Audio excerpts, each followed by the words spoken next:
All right. So to start today's Q&A, what are the best types of houses for wholesaling? And then the birds come in. Nice. Okay, so one thing that I'm very, very clear on, very firm on, when you're looking for properties is to eliminate all emotion. You want to get very analytical. So you don't want to, hear say, oh, this area is going to be hot. Oh, I heard, this area is nice. My auntie likes this area. You want to start with data. So what you want to do is you want to go through the public record and their different software, different resources you can use. One I talk about often is called Privy.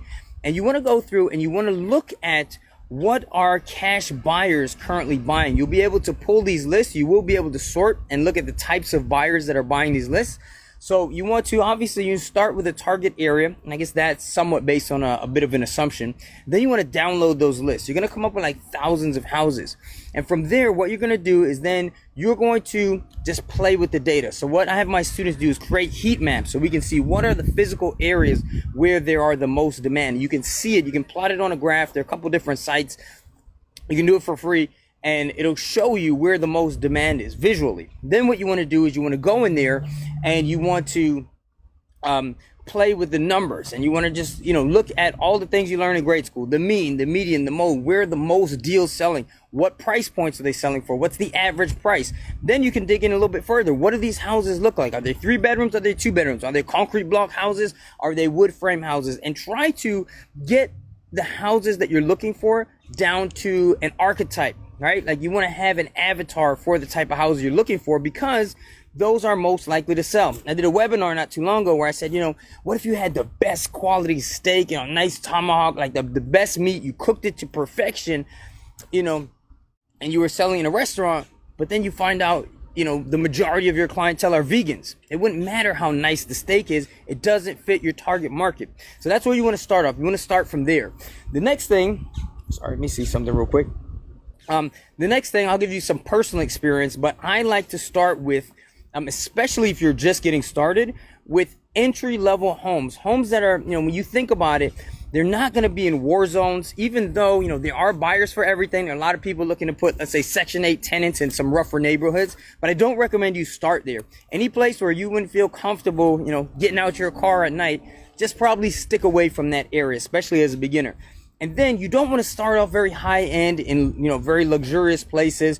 You want to try and stick away from things like gated communities. Not only do those typically have HOAs that are more restrictive, but even simple things like access and showings can be more problematic.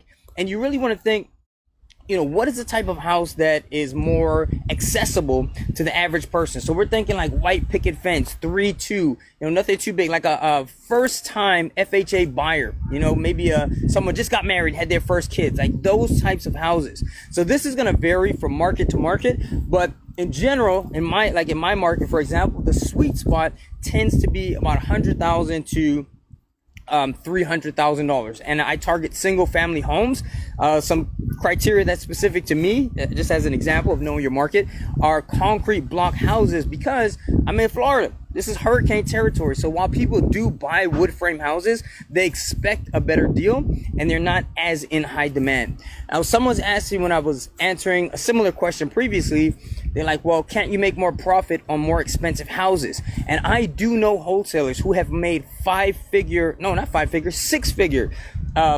fees, but would be a double closing assignment, whatever it is. In this case, I believe they're double closings. I have not done that personally, but I've heard of that story, those instances on more than one occasion. And the reason they can do that is because they have those buyers already established. So by all means, if you have buyers who are telling you that they're looking for something specifically and you've vetted them, they have the money, you've seen it, they're asking you specifically, then that's perfectly okay to go after those types of properties. However, if you have not done that before and you're just getting started, you really want to look at what's accessible to the largest number of people because, quite frankly, there's just more people that can either have, $200,000 or who have access to $200,000 or who qualify for a hard money loan of $200,000 than people who have, a couple $1 million they can spend or something like that. All right. So hopefully that answers that question. If you guys have any additional questions or comments, please drop them down in the comments below.